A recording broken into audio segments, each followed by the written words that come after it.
había una santa convocación que mandaba a Dios descansar y cayó precisamente en el día que Cristo fue crucificado. Entonces, ¿quién fue el que puso la tradición de que murió el viernes? La Iglesia romana. Pero esto es antibíblico porque entonces Cristo no hubiera cumplido la profecía de estar 3 días y 3 noches en la tumba. Muy bien, pues vamos a hablar en esta mañana acerca de las resurrecciones, plural, y el juicio final. Vamos a descubrir esta mañana cuántas resurrecciones hay en la Biblia. Dice Juan 5, 28 y 29, Cristo hablando: no se maravillen de esto, porque vendrá hora cuando todos los que están en los sepulcros oirán su voz, y los que hicieron lo bueno saldrán a resurrección de vida, mas los que hicieron lo malo a resurrección de condenación. Vamos por orden. La Biblia menciona aquí 2 resurrecciones. Una resurrección es para las almas o los espíritus que siguieron a Cristo de Pentecostés a nuestros días. Vamos a ver que antes de Cristo de la cruz, los santos del Antiguo Testamento van a resucitar hasta el final de la gran tribulación. En el arrebatamiento, en el rapto de la iglesia, solo de Cristo de Pentecostés, a los que están en Cristo vamos a resucitar. Lo vamos a ver con calma. Pero aquí hay 2 resurrecciones, la de salvación y la de condenación. Ahora, esta resurrección de todos los justos tiene en la Biblia bastantes divisiones, porque vamos a ver que Cristo fue el primero en resucitar. Después, la segunda resurrección fueron los que se levantaron de las tumbas. El día que Cristo resucitó, se les aparecieron a muchos. Después, la tercera resurrección va a ser el arrebatamiento de la iglesia, es la tercera resurrección. Cristo la primera, la segunda las primicias, el arrebatamiento la tercera. Después vamos a ver en la tribulación los 144,000 que van a resucitar. Después los 2 testigos que van a resucitar. Después los que van a resucitar al final de la tribulación y los que van a resucitar al final del milenio, que son los malos en el juicio del gran trono blanco, que lo vamos a ver, y van a ser juzgados por Dios por toda la eternidad. Muy bien. Vamos a Apocalipsis 20, y hay un versículo que ha puesto de cabeza a la mayor parte de los teólogos. El otro día oí en televisión a un teólogo, de cierto grupo cristiano, que dijo lo siguiente, Apocalipsis 20, versículo 4 y 5. Y vi tronos, y se sentaron sobre ellos los que recibieron facultad de juzgar. O sea, no todos los cristianos vamos a sentarnos en tronos. ¿Qué es un trono? Es un lugar de autoridad, es un lugar de poder, es un lugar de gobierno. Y acuérdense que la Biblia nos muestra claramente que cuando nosotros muramos, va a haber diferentes clasificaciones de rangos, va a haber en la otra vida generales, coroneles, capitanes, cabos, tenientes y soldados rasos entre nosotros. De ahí la exhortación: no se cansen de hacer el bien, no se cansen de sembrar, no desmayen, anímense, porque vuestro trabajo no es en vano. Entonces, estos tronos están reservados para los vencedores. ¿Quiénes son los vencedores? Escúchenme con mucho cuidado: los que comenzaron a conquistarse a ellos mismos. Para que yo pueda vencer a Satanás y al mundo, tengo que conquistarme a mí mismo primero. Y estas pasiones dentro de nosotros, sexuales, de alcoholismo, de drogas, de hacer dinero, de vanagloria, de soberbia, de avaricia, de todas estas cosas, tenemos que hacerlas morir. Y cuando comienzas a hacer morir dentro de ti ese ego que traemos, con el cual tenemos que luchar, y comienzas a matar el ego dentro de tu vida, comienzan a ser un gigante dentro de ti espiritual. Y entonces el diablo, ¿verdad?, no tiene parte contra ti, no hay ninguna forma en la que se te pueda meter. ¿Por qué? Porque estás bajo el amparo y la sombrilla de Dios. El que habita al abrigo del Altísimo morará bajo la sombra del Omnipotente. Dicen Hebreos, el que vive cerca de Dios, vivirá protegido por Dios. Entonces, cuando nosotros comenzamos a vencernos a nosotros mismos, a vencer la impureza sexual, a vencer la gula, a vencer todos esos pecados, el egoísmo, el vivir para mí, el no importar por la gente, comienza a crecer un gigante espiritual dentro de mi vida. Cristo comienza a manifestar y usar nuestro cuerpo a través de nosotros, y entonces tenemos victoria contra Satanás, y el mundo ya no nos atrae. Ya no nos engaña el mundo con las riquezas y la vanagloria de la vida y el aplauso, etcétera, etcétera, porque esta es la parte más difícil a la que se enfrentan los seres humanos. Vean ustedes el proceso. Dios nos sacó, número uno, nos rescata de la esclavitud. Éramos esclavos del pecado. Nos saca de ahí Dios, nos abre la puerta de la cárcel donde estábamos y nos saca. Número dos, nos lleva al desierto de la prueba. Nuestra fe tiene que ser probada. Tiene que verdaderamente, las pruebas manifiestan si eres o no eres hijo de Dios. Si ahorita se te acaba el negocio, o te abandona la esposa, o te abandona el esposo, y te comienzas a hundir, significa que esa fe que tenías no era la fe bíblica. No tenías un cimiento sólido. Estabas parado sobre arena, y vinieron las lluvias y los vientos, y tu vida se fue al suelo, tu casa se fue al suelo, porque no estaba sobre la roca. Entonces nuestra fe tiene que ser probada. Del desierto, una vez que nuestra fe es probada, entramos a la tierra de Canaán. Los judíos no entraron, porque su fe no fue la fe que Dios quería que tuvieran. Les dio agua, les dio comida en el desierto, les mandó codornices, y seguían murmurando y quejándose, y para qué soy cristiano, y para qué me sacó Dios de esto, y siguieron, y ahí se quedaron muertos en el desierto. Y después entramos a la tierra de Canaán, a la abundancia. Dios nos quiere bendecir, nuestra familia, nuestros hijos. Dios no es enemigo que tengas un buen coche, que tengas una buena casa, que tengas un buen trabajo, pero ahí es en la abundancia cuando comenzamos a subir al éxito. Mi negocio prosperó, ya soy famoso, ya soy cantante, ya yo soy deportista, estoy cotizado. Ahí es cuando el hombre llega a la abundancia, cuando no puede manejar el éxito. Ahí es cuando nos descomponemos arriba. Cuando llegamos a la cumbre nos descomponemos. Y ahí están los artistas. Llegan a ser famosos y ya chiquita, tú no eres tan bonita como la otra. Y se casan 3, 4 veces. Divorcios a cada ratito entre los artistas. Los deportistas igual, los cantantes se llenan de soberbia. Los políticos lo mismo. Y dentro de los cristianos no somos diferentes. Solamente hemos sido perdonados por los pecados, pero tenemos que luchar ahora y tenemos el poder para que cuando Dios te quiera bendecir con dinero, con prosperidad, tú estés listo para poder manejar esa prosperidad.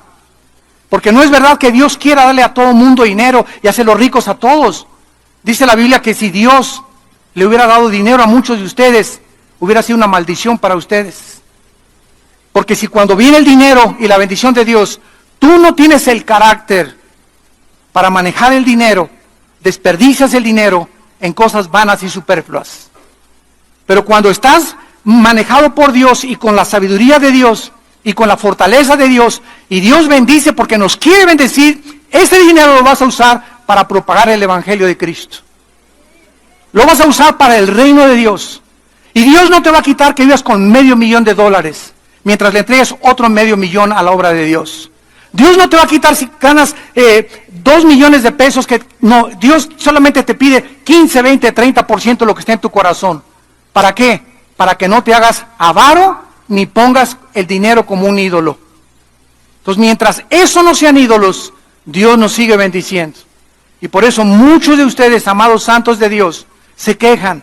Ay, ya viste ese hermano, se compró un carro nuevo, y ya viste la hermana, hasta de China poblana anda vestida. Y ya viste, hermano, la casa tan bonita que tiene. Y tal vez esas personas son personas que son generosas con Dios. Y por eso Dios las está bendiciendo. ¿Quiénes son los que quejan? Los que nunca dan. ¿Quiénes son los que se quejan? Los que nunca dan nada a la obra de Dios. Entonces, es importante que entendamos esto. La abundancia es peligrosa cuando no tenemos el carácter para manejar lo que Dios nos da. Entonces, estos tronos de Apocalipsis 24 son cristianos que fueron vencedores, vencieron sus pasiones. Dichoso el varón, dice Santiago, que vence la tentación, vencieron el mundo, vencieron a Satanás, merecen reinar, gobernar por toda la eternidad con Cristo. Y vi las almas, dice, de los decapitados. El anticristo usará la guillotina. Esta palabra decapitados es la palabra hebrea pelequizo, que significa cortar la cabeza. Lo mismo que se usó en la Revolución Francesa con Robespierre, el anticristo va a usar la guillotina, les va a cortar la cabeza. Una vez me preguntaron, oiga, ¿qué forma va a usar el anticristo para matar a los que no reciban la marca del 666? ¿Los va a ahorcar? ¿Fusilar? ¿Les va a inyectar una inyección letal? No, la Biblia dice, les va a cortar la cabeza. La guillotina se va a volver a poner de moda. Y actualmente estamos viendo ya que muchos grupos están usando, ¿verdad?, la guillotina, o sea, el hacha o lo que sea, y por todos lados estamos viendo ya descabezados, ¿verdad?, por todos lados. Ya gente descabezada, ya los criminales están quitando la cabeza a muchas personas. Entonces, las personas que se nieguen a recibir la marca van a ser decapitados por causa del testimonio de Jesús. Los que no habían adorado a la bestia ni su imagen y no recibieron la marca en su frente ni en sus manos, y vivieron y reinaron con Cristo 1000 años. Pero lo que nos atañe es el versículo 6, 5 y 6. Pero los otros muertos, ¿cuáles otros muertos? Los otros muertos no volvieron a vivir, o sea, no resucitaron hasta que se cumplieron 1000 años. Aquí vemos que hay una resurrección después del milenio, ¿correcto? Vamos bien. Esta es la primera resurrección y aquí es donde muchos teólogos se han enfrentado, diciendo que el rapto va a ser al final del milenio, que porque aquí está diciendo que esta es la primera resurrección, porque estos muertos van a resucitar después del milenio. Entonces, esto es una muy mala exégesis, o sea, una forma de interpretar la palabra de Dios, porque si es así, entonces la resurrección de Cristo, ¿dónde la ponemos? ¿En tercero, en cuarto, en segundo o en quinto lugar? Vayamos a 1 Corintios 15. Qué importante es trazar bien la palabra de verdad. Dice 1 Corintios 15, versículo 22 y 23. Y es el mismo apóstol Pablo el que nos dice el orden, la cronología de la resurrección. Porque así como en Adán todos mueren, también en Cristo todos serán vivificados. Pero cada uno, o sea, cada resurrección, en su debido orden, porque Dios es un Dios de orden. Hay un orden para las resurrecciones. Cristo, ¿qué lugar ocupa? Muy bien, Cristo ocupa el primer lugar. Cristo fue la primera persona en toda la historia, desde Adán y Eva, en haber resucitado para no volver a vivir, para no volver a morir, perdón. Antes de Cristo hubo resurrecciones en el Antiguo Testamento. Eliseo resucitó personas. Cristo resucitó a Lázaro, ¿no es verdad? Pero volvió a morir. Cristo es la primera persona que resucita sin volver a morir. Para siempre, Él es la primera resurrección. Número 2, ¿quién le sigue? Las primicias, como lo vamos a ver. O sea, esto era el resultado de la fiesta de los primeros frutos, las primicias de Levítico capítulo 23. Cuando llegaban las personas y ofrecían un manojo, tenían que entregar las primicias al sacerdote. Entonces, cuando Cristo resucita, Él es el primero y le siguen los que resucitaron juntamente con Él. Veamos en Mateo 27. Mateo 27, esta resurrección de las primicias. Versículo 51 al 53. Mateo 27, 51 al 53. He aquí el velo del templo se rasgó en dos, de arriba abajo, y la tierra tembló, y las rocas se partieron, se abrieron los sepulcros, y muchos cuerpos muchos cuerpos de santos, no todos, muchos, que habían dormido, se levantaron y saliendo de los sepulcros, después de la resurrección de él, vinieron a la santa ciudad y aparecieron a muchos. Vemos pues que las tumbas de muchos de los santos que habían muerto fueron abiertas, mientras la tierra era sacudida por un gran terremoto, y estos santos se aparecieron a muchas personas. En 1 Corintios 15 dice que se aparecieron a más, Cristo, más de 500 personas. Y este evento no se vuelve a mencionar jamás en el Nuevo Testamento. La resurrección de las primicias después de Cristo, pero es el cumplimiento de la tipología de la fiesta de los primeros frutos que encontramos en Levítico 23, del 9 al 14. Después lo leemos. Muy bien, vamos ahora a la tercera resurrección.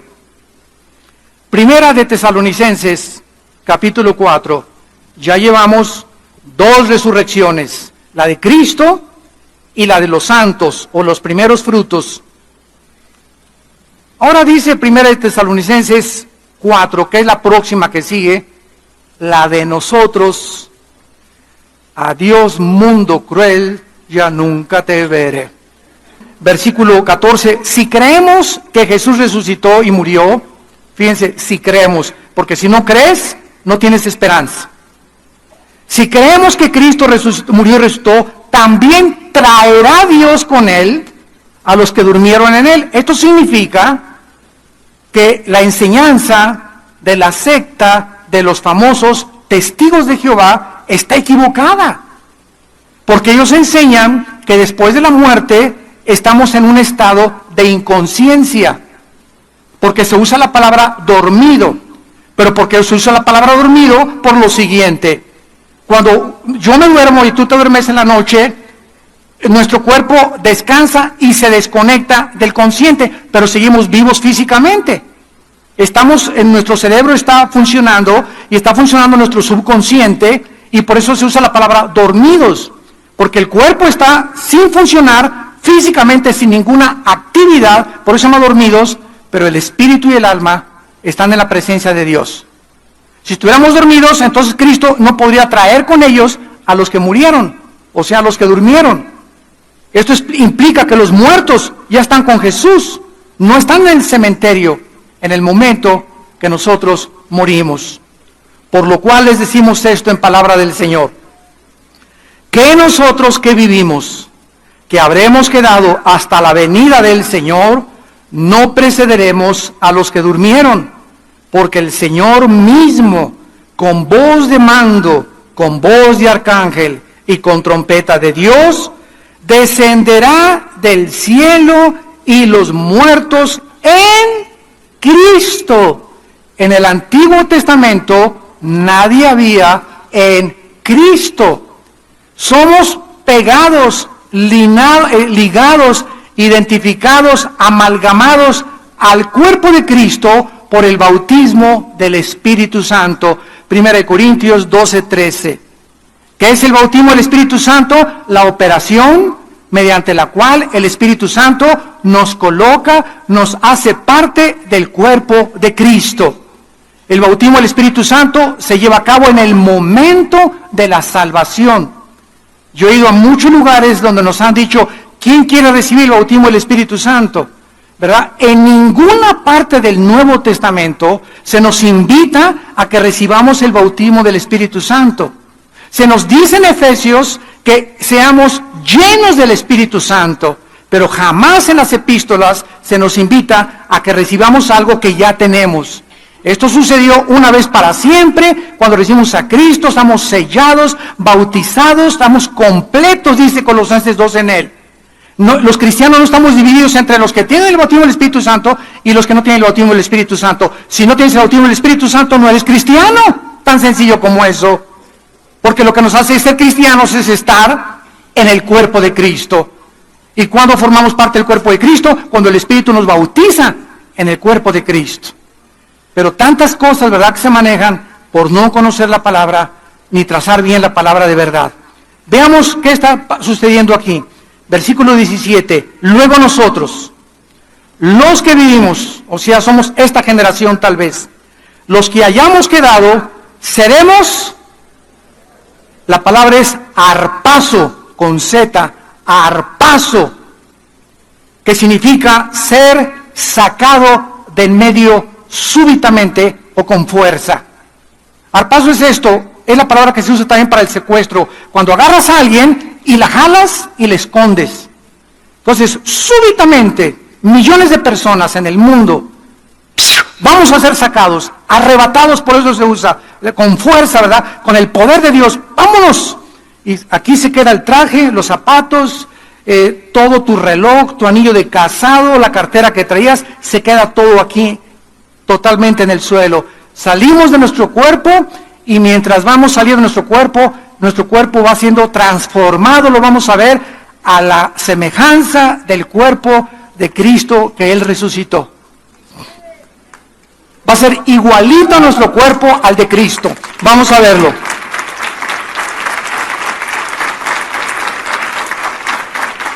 En el arrebatamiento, Cristo desciende sin tocar la tierra, porque esto es importante también, la diferencia entre el arrebatamiento y la segunda venida de Cristo.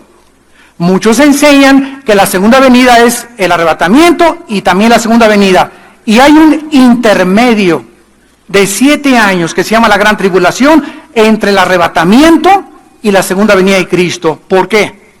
Porque cuando venga Cristo por nosotros no toca la tierra. Dice la Biblia que el Señor estará en el aire para recibir al Señor en las nubes, en el aire. Él no pone los pies cuando venga por nosotros. Hasta la segunda venida, Zacarías capítulo 14, se para en el monte de los olivos, pero viene con nosotros, ya con cuerpos resucitados para establecer su reino y vencer al anticristo. Pero en el arrebatamiento, Cristo viene por nosotros. ¿Y por qué hay una diferencia entre el arrebatamiento y la segunda venida? Escuchen, no hay ninguna señal para el arrebatamiento. Se llama inminencia. Y para la segunda venida hay muchas señales. El sol se oscurecerá, la luna se pondrá como sangre, verá la señal del Hijo de Dios. Y si nosotros no somos arrebatados antes de la tribulación y conocemos al anticristo, solamente tenemos que comenzar a contar 3 años y medio para que venga Cristo. Entonces ya no viene como ladrón en la noche.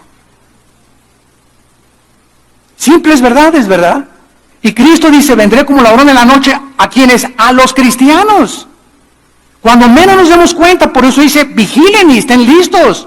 Porque como ladrón en la noche puedo venir como las vírgenes, que vino el esposo y 5 no tenían aceite en sus lámparas. Entonces, en la segunda venida no viene como ladrón en la noche.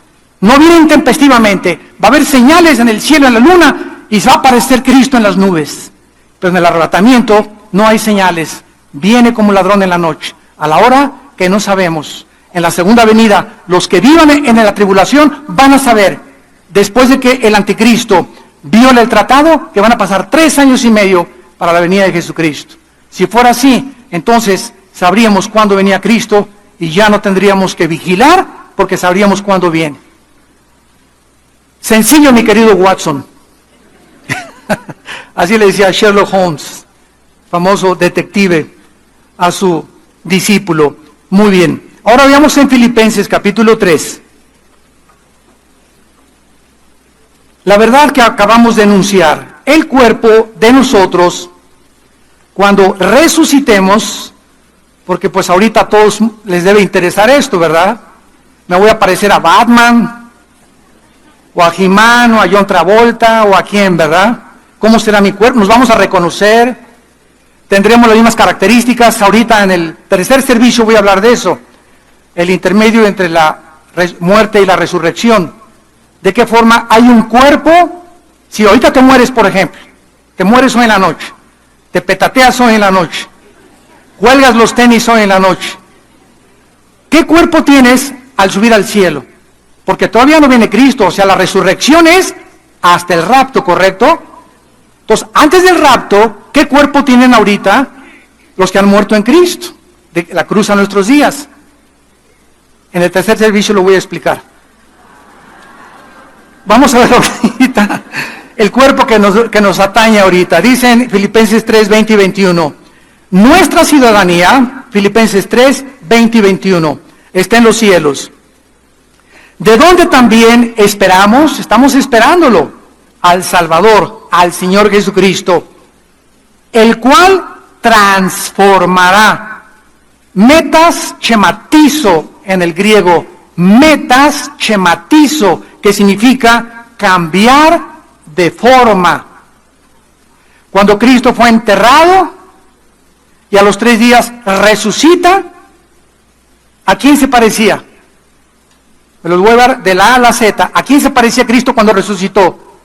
Él tenía la misma cara, la misma estatura, ¿correcto?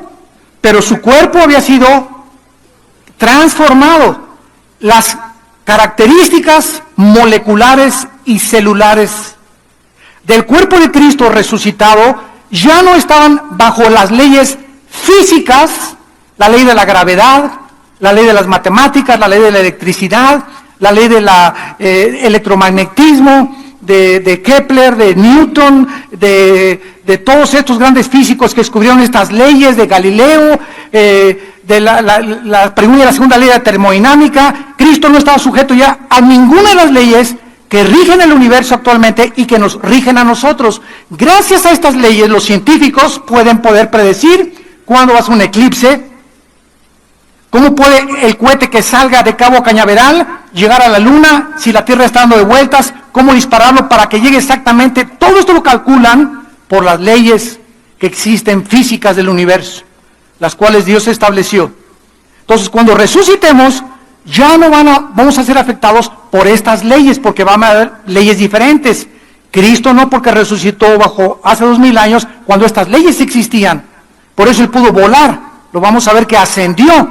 La gravedad no afectó su cuerpo, y nuestro cuerpo va a ser igual al de Él. Lo dice aquí. Muy bien. Nuestro cuerpo va a ser transformado, cambiado de forma, pero vamos a ser los mismos, pero guapos. Y bonitas las muchachas. O sea, si naciste con orejas de papalote, ¿verdad? Vas a tener ya orejas, si naciste con una nariz, o sea, pero nos vamos a hacer nosotros, pero ya bien hechos. Todos hemos nacido, ¿verdad?, defectuosos. Todos tenemos algo. Alguien quiere ser más alto, más bajo, etcétera, etcétera, menos grasa aquí. Pero vamos a ser nosotros con el cuerpo, como lo vamos a ver. Cuando Samuel fue sacado por Saúl, ¿se acuerdan? En segunda de Samuel, cuando fue sacado del Sheol, ¿se acuerdan que salió de la tumba y espantó al rey Saúl? Pero Saúl reconoció que era Samuel, porque antes de la cruz los cuerpos no habían sido cambiados, estaban en el Sheol con el mismo cuerpo con el que habían muerto, pero con un cuerpo que no estaba sujeto a la destrucción. Ya no estaba afectando la segunda ley de la termodinámica a los cuerpos que estaban en el Sheol. Y los cuerpos que están ahorita en el infierno eres tú. Si vas al infierno en la noche, vas a estar tú en el infierno, pero tu cuerpo va a ser el mismo, pero indestructible. No resucitado, pero si no te quemarías. Y dice la Biblia que los que están en el infierno ya están ahorita quemándose, o están sufriendo el dolor como si una llama lo estuviera ardiendo en ellos y van a tener sed. Entonces, esto nos habla, ¿verdad?, de los diferentes cuerpos. Qué interesante que hay antes de la cruz, después de la cruz, y el estado intermedio entre la muerte y la resurrección. Ahora dice el versículo 21, el cual transformará el cuerpo, y se le llama de la humillación nuestra, para que sea semejante al cuerpo de la gloria suya, por el poder con el cual puede también sujetar a sí mismo todas las cosas. La palabra semejante es ginomai en el griego. Ginomai, que significa hecho o hecho de la misma forma, para que sea igual o hecho nuestro cuerpo a las mismas características del cuerpo de Cristo cuando resucitó. Cuando resucitó Cristo, ¿tenía sangre? Oigan, contesten pronto, no le saquen. Claro que no, su sangre, la vida de la carne está en la sangre. Su sangre fue completamente, cuando le atravesaron la lanza, dice Juan, vi una gota de agua mezclada con sangre. Los cardiólogos de la época moderna dicen que cuando la gota se mezcla de sangre con el agua es por muerte de rotura del pericardio. O sea que cuando el soldado le atravesó el centurión el costado a Cristo, su pericardio estaba roto. Y por eso salió esa agua con sangre. Y eso nos explica de qué murió Cristo. ¿De qué murió Cristo? Pregunta de los 64,000 pesos. No murió desangrado porque murió antes. No murió de asfixia, que regularmente morían los crucificados. La laringe, ¿verdad? y la faringe eran presionadas por el cuerpo, o morían crucificados y les rompían los huesos para que se colgara el cuerpo y se asfixiaran los condenados o las víctimas a la crucifixión. Pero a Cristo no le rompieron las piernas. Y Cristo duró de las 12 del día, que lo crucificaron, a las 3 de la tarde en la cruz. Y a las 3 en punto murió. Y la Biblia nos muestra en el Salmo 22 que su corazón se le deshizo como la cera. Cristo murió de dolor. Fue tan grande el dolor cuando nuestros pecados, tus pecados y mis pecados, fueron puestos sobre su cuerpo en el santo y hecho más sublime que los cielos, que no soportó Cristo el dolor moral. O sea, Cristo muere y se le rompe el corazón del dolor por nosotros. Nuestros pecados le quitan la vida al Hijo de Dios. Los judíos y los romanos eran instrumentos, pero fue el pecado lo que hizo que Cristo muriera en nuestro lugar.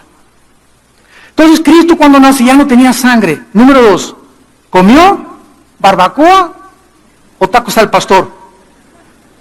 ¿Qué comió Cristo cuando resucitó? Miel y pescado. Dándonos a entender, qué interesante que han descubierto que la miel es la única sustancia que no se puede contaminar. No hay nada a la miel, ni bacteria, ni microbio que se le pueda meter a la miel. Es una sustancia tan preciosa, tiene tantos antioxidantes y tantas minerales y vitaminas, la miel de abeja pura, del panal de la abeja, ¿verdad? Que por eso, en lugar de echarle azúcar a tu café, ponle miel y vas a durar mucho tiempo. Entonces Cristo come miel y come pescado, porque el pescado es el alimento. Ahora han descubierto el famoso omega 3, omega 2, omega 5, que las personas que toman 2 chochos de omega 3 tienen 60% de menos de probabilidades de morir de un ataque cardíaco. El omega 3. Vea, vete a Walmart a comprar omega 3. No tenía sangre, no vamos a tener sangre nosotros. Vamos a comer.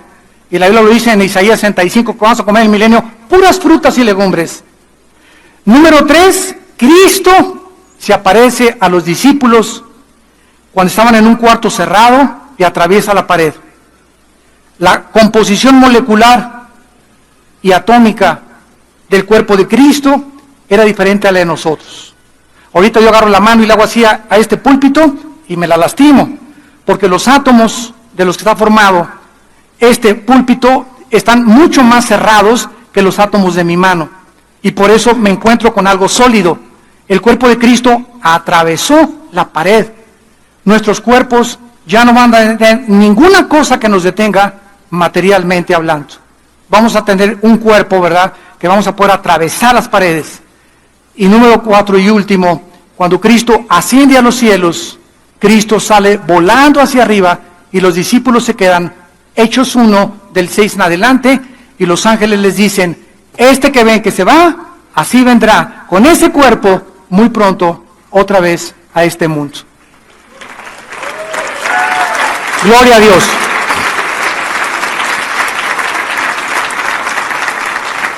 No sé cuántos de ustedes hayan soñado con volar. Muchas manos levantan. Los demás están contentos dormidos. Pero yo particularmente, yo sueño muchas veces así, que vuelo. Y como que yo puedo dirigir así el vuelo y regreso. Y me hago así, comienzo a volar. Ya hace mucho que no sueño, pero tuve mucho tiempo que soñé que volaba. Bueno, nuestra cuarta característica va a ser que vamos a volar.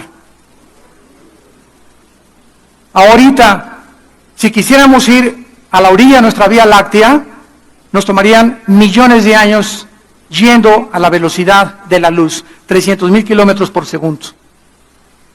Y cuando Einstein descubrió la fórmula E igual a mc al cuadrado, que la energía es igual a la masa, o la masa es igual a la energía, dando la teoría famosa de la relatividad, Einstein estaba explicando y postulando que es imposible la conquista del espacio.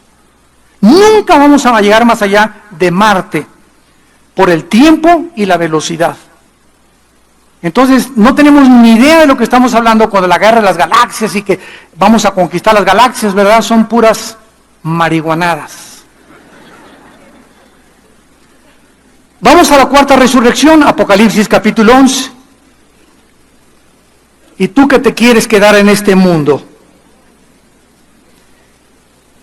¿Qué es lo que Cristo vino a hacer, amados santos de Dios? Nos vino a quitar el temor de la muerte. ¿Qué vino Cristo a hacer? A quitarnos el temor de morir. Hebreos 2, 14 y 15. Por cuanto los hijos participaron de carne y de sangre, Él también participó de lo mismo. Tomó un cuerpo como el de nosotros, para poder, ¿verdad?, librar a todos los que estaban temerosos de morir. Éramos esclavos por el miedo a la muerte. Y Cristo viene y con el Evangelio rompe el misterio de la muerte y nos dice: yo soy la resurrección y la vida. Y así como yo resucité y me les aparecía más de 500 y he aquí que vivo por los siglos de los siglos, esta vida es cortísima, cortísima la vida que tenemos. Y dice Pablo, si a mí alguien me preguntara, Filipenses capítulo 1, ¿qué prefieres, Pablo, vivir o morir? Qué pregunta más tremenda, ¿eh? ¿Qué contesta Pablo? Bueno, se queda pensando, y creo que no lo pensó demasiado. Vivir si es para Cristo, pero morir es ganancia. Y por eso la Biblia está llena, dichosos los que mueren en el Señor. Y sí, le lloramos a la mamá, lloramos a la esposa, al hijo y lo que tú quieras, ¿verdad? Pero va acompañado con un gozo, que vamos a volver a ver a nuestros seres queridos, que unos se adelantan, unos van por delante de nosotros, ahí vamos todos detrás, todos ahí vamos, en filita india, a la tumba. Y de repente todo se acabó, tus sueños, tus ambiciones, tu vanagloria, tu pecado, todo lo que hiciste se acabó para siempre. Tenemos una corta vida para invertirla en el reino de Dios, en vivir para el Señor, en ganar las almas, en hacerle bien al prójimo y vivir para los demás, porque nuestro trabajo va a ser recompensado. En la cuarta resurrección, en Apocalipsis 11, dice el versículo 7, que habla de los dos testigos que se van a levantar al final de la tribulación. Unos dicen que son Moisés y Elías.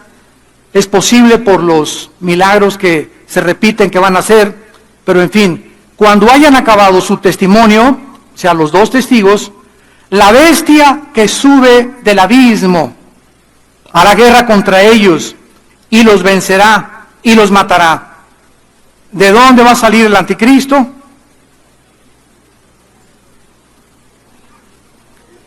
El abismo es la habitación actualmente de los demonios. Los ángeles tienen otra habitación, según de Pedro capítulo 2, que se llama el Tartarus, que se tradujo infierno. Hay infierno, abismo y Tartarus. Aquí en este planeta, en el centro de la Tierra, hay 3 compartimentos. Ahí están las prisiones de Dios ahorita, en este planeta. En un lado están en el infierno. En el infierno están todos los espíritus humanos. En el infierno no hay demonios ahorita. Son puros seres humanos que están esperando desde Adán hasta nuestros días ser sacados para el juicio final. En el infierno. En el abismo es la prisión de los demonios. Cuando Cristo comenzó a sacar demonios, ¿se acuerdan que le dijeron los demonios a Cristo? No nos mandes al abismo. Y se metieron a unos puercos y mataron a los puercos. Y el Tartarus o las prisiones de obscuridad, que es lo mismo, es donde están los ángeles que quisieron pervertir la genética en Génesis capítulo 6, produciendo gigantes de 4 o 5 metros con 12 dedos en las manos y 12 dedos en los pies. Entonces, la Biblia nos muestra que el anticristo es un principado satánico que ocupó algún líder en el pasado. Muchos dicen que fue Nerón, otros que fue Antíoco Epífanes, otros dicen, ahorita la mayor parte de los teólogos creen, que el espíritu de Alejandro el Magno, Alejandro el Magno es un personaje, como ustedes no se imaginan en la historia. A los 21 años Alejandro comenzó a conquistar el mundo, a los 21 años. ¿Quién le dio esa sabiduría, aunque fue entrenado por Filipos y por todos los griegos que tenía? ¿Quién le dio la sabiduría para formar las falanges famosas griegas? Pelearon contra los persas con la película del 33, o cómo se llama el 33, ¿no? Que pelean los espartanos, que era un grupo especial que desde chiquitos los trataban de enfrentar con lobos y con todo, para crearles un carácter en contra de la muerte y del miedo, y vencieron casi a más de 15,000 persas en la famosa guerra de las Termópilas. Entonces, los griegos tenían un conocimiento impresionante que Alejandro conquistó en casi 12 años, toda Europa del sur, toda África del norte y casi todo el Medio Oriente. Alejandro el Magno se convirtió en un homosexual, comenzó a fumar hashish y murió a los 33 años en Babilonia, que es actualmente Irak. Entonces, muchos creen que el espíritu que entró en Alejandro va a ser el espíritu que va a entrar en el anticristo. Yo no lo creo mucho, porque cuando Alejandro llegó a Jerusalén, dice la biografía de Alejandro el Magno, que cuando llegó a Jerusalén se le aparecieron 5 sacerdotes judíos vestidos de blanco, y la noche anterior Alejandro tuvo un sueño que se le aparecían esas 5 personas, y una voz le dijo: no los toques, y Alejandro perdonó Jerusalén. Y el anticristo y Antíoco Epífanes no lo perdonaron.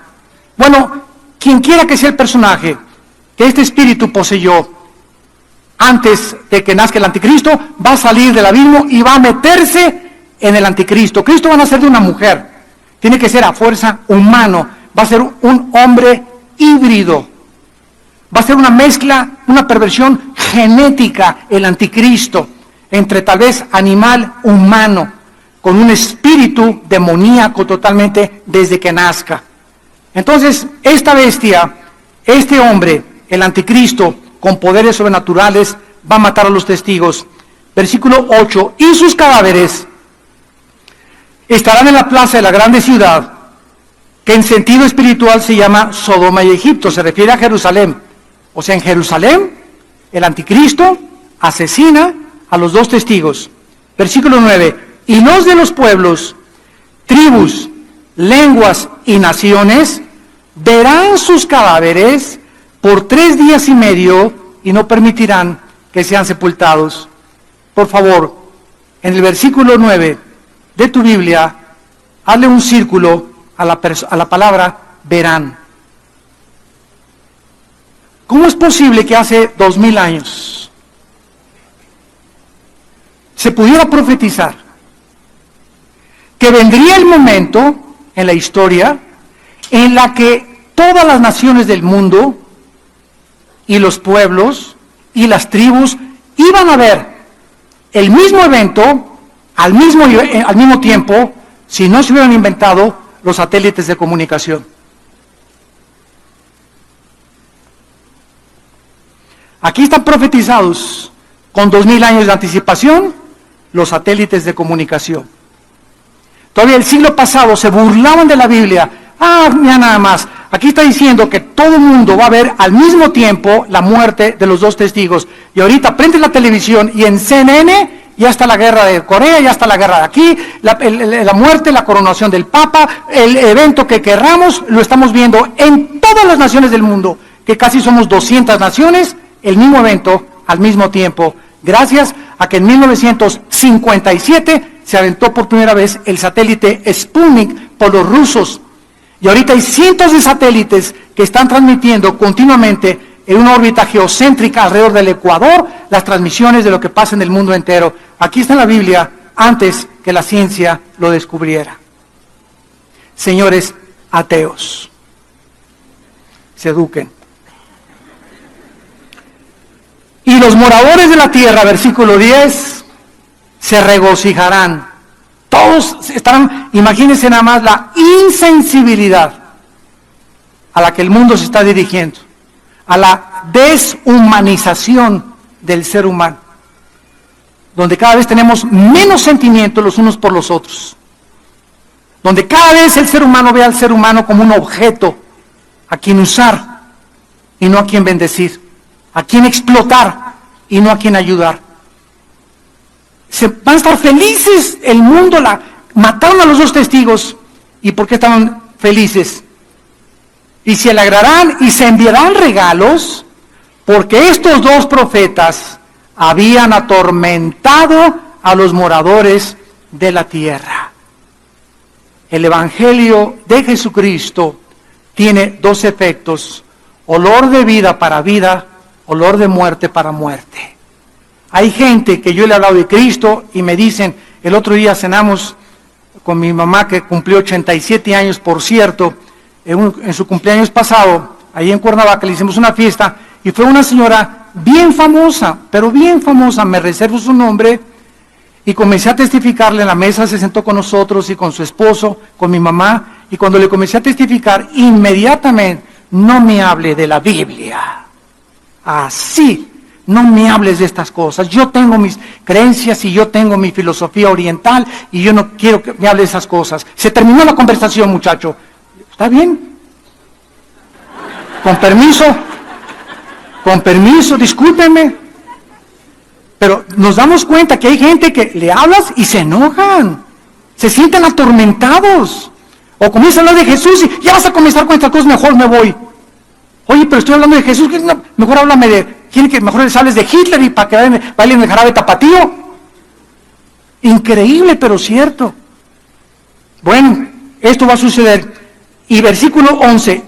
Y entonces a los 3 días entra en ellos el Espíritu de vida, enviado por Dios, y se levantan sobre sus pies, y cayó gran temor sobre los que lo vieron. Esta es la cuarta resurrección. La de los 2 testigos. La quinta resurrección, Apocalipsis capítulo 7. La quinta resurrección, Apocalipsis capítulo 7, los 144,000 sellados por Dios. Dice el versículo 9, después de esto miré una gran multitud, la cual nadie podía contar, de todas las naciones, tribus y pueblos, lenguas delante del Cordero, vestidos de ropas blancas, con palmas en las manos, clamaban a gran voz diciendo, la salvación pertenece a nuestro Señor, que está sentado en el trono. Versículo 13, entonces uno de los ancianos habló diciéndome, estos que están vestidos de ropas blancas, ¿quiénes son y de dónde han venido? Yo le dije, Señor, tú lo sabes. Y él me dijo, estos son los que han salido de la gran tribulación y han lavado sus ropas y las han emblanquecido con la sangre del Cordero. Los 144,000, con una grande multitud, tal vez de personas que ellos ganaron para Cristo, resucitarán en esta quinta resurrección. Esto no es el rapto, ¿verdad? Este evento tendrá lugar después del arrebatamiento de la iglesia. Entonces, la primera resurrección que vimos en Apocalipsis 24 y 5 no puede ser la primera después del milenio, porque la primera fue Jesucristo. Y si comenzamos el orden cronológico de las resurrecciones, nos damos cuenta en qué orden van a ir apareciendo cada una de ellas. La sexta resurrección en Daniel capítulo 12. La sexta resurrección, Daniel capítulo 12. Dice así la palabra de Dios. Entonces, versículo 2, muchos de los que duermen en el polvo de la tierra serán despertados, unos para vida eterna y otros para vergüenza y confusión perpetua. Los entendidos resplandecerán como el resplandor del firmamento, y los que enseñan la justicia a la multitud como las estrellas a perpetua eternidad. La expresión en Cristo, recordamos, es para los santos de Pentecostés al arrebatamiento. Los santos del Antiguo Testamento no es atribuido a la resurrección de la iglesia. Van a ser dos resurrecciones totalmente diferentes. Y terminamos en Apocalipsis capítulo 20, versículo del 11 al 15, donde vemos la última resurrección, la resurrección de todos ustedes que nos oyen y a través de la televisión, que has querido vivir a tu manera, porque te gustó la canción de Frank Sinatra. Una vez me preguntaron, ¿ya sabe usted cuál es la canción que van a cantar en el infierno? A mi manera. Porque todos los que están en el infierno vivieron a su manera.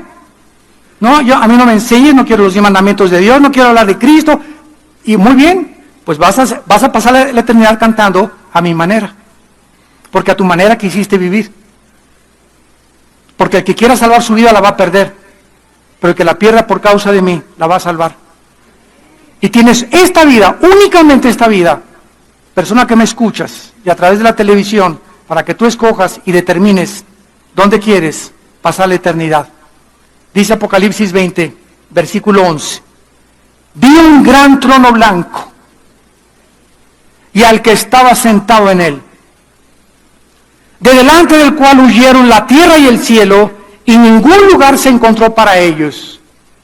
O sea, todos los que no han resucitado, desde Adán hasta acabar el milenio, van a seguir ahí en el centro de la tierra y van a resucitar hasta después de los 1000 años, que es la última resurrección, que es la de los malos. Y enfrente de ellos, cuando estén enfrente de Dios, en el trono blanco, este trono no se nos dice dónde va a estar, pero vemos que van a ver cómo la tierra va a desaparecer. Y ahí van a ver que donde tenían puestos sus objetivos, sus esperanzas, donde habían invertido su dinero, en este planeta que está a punto de ser desintegrado, ¿verdad?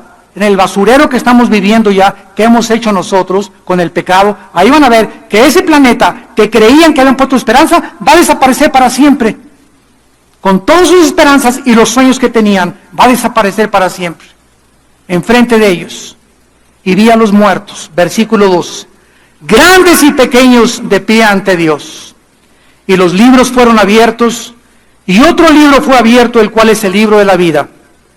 Y fueron juzgados los muertos por las cosas que estaban escritas en los libros según sus obras. Noten ustedes que todos los muertos que han resucitado en este juicio, sin excepción, ninguno está hincado. Todos de pie. Se acabó el tiempo de, perdóname Señor. No, aquí ya no hay gracia, aquí ya no hay misericordia, ya tuviste tu oportunidad, yo no voy a mandar a nadie al lago de fuego, dice Dios. Tú escogiste ir a donde vas a ir cuando tú estabas vivo. Por eso ninguna persona que esté condenada eternamente, Dios no manda al infierno a nadie. Como una señora me dijo una vez, ¿verdad que Dios es bueno y no va a mandar a nadie al infierno? Le dije, amén, amén, ellos se van solitos. De tal manera amó Dios al mundo que Dios dio a su Hijo unigénito, para que cualquiera de ustedes que en él crea no se pierda, mas tenga la vida eterna. Él que no conoció pecado, por nosotros se hizo pecado, para que nosotros fuésemos hechos la justicia de Dios en él. Mas Dios muestra su amor para con nosotros en que siendo pecadores, Él muere en nuestro lugar en la cruz. Llega el momento, persona y pecador que me escuchas, donde se acabó la oportunidad. No creas que te puedes arrepentir mañana o la semana que entra. Si oyes su voz, hoy es el día que Dios te está hablando. Hoy abandona tus pecados y entrégale tu vida a Jesucristo.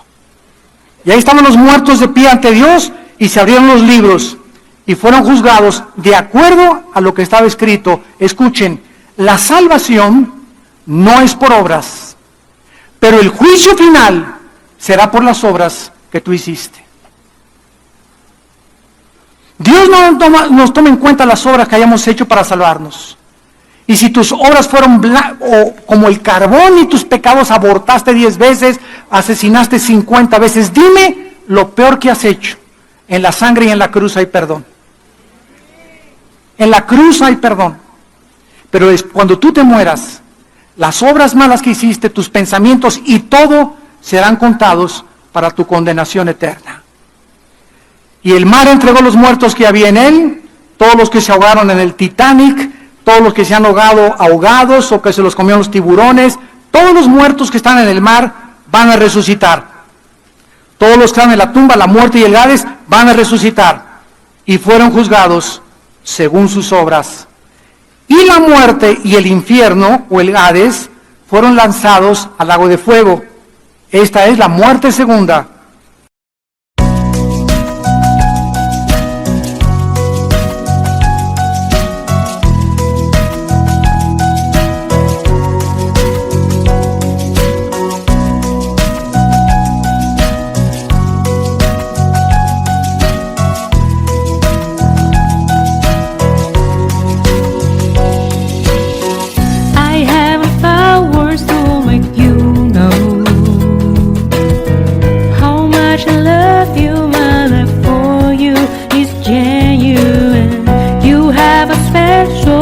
In my heart,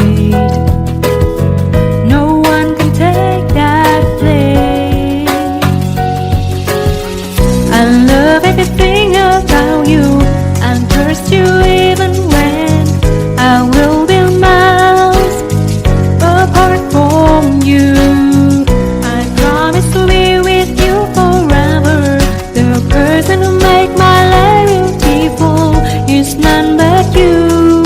I will never stop caring for you.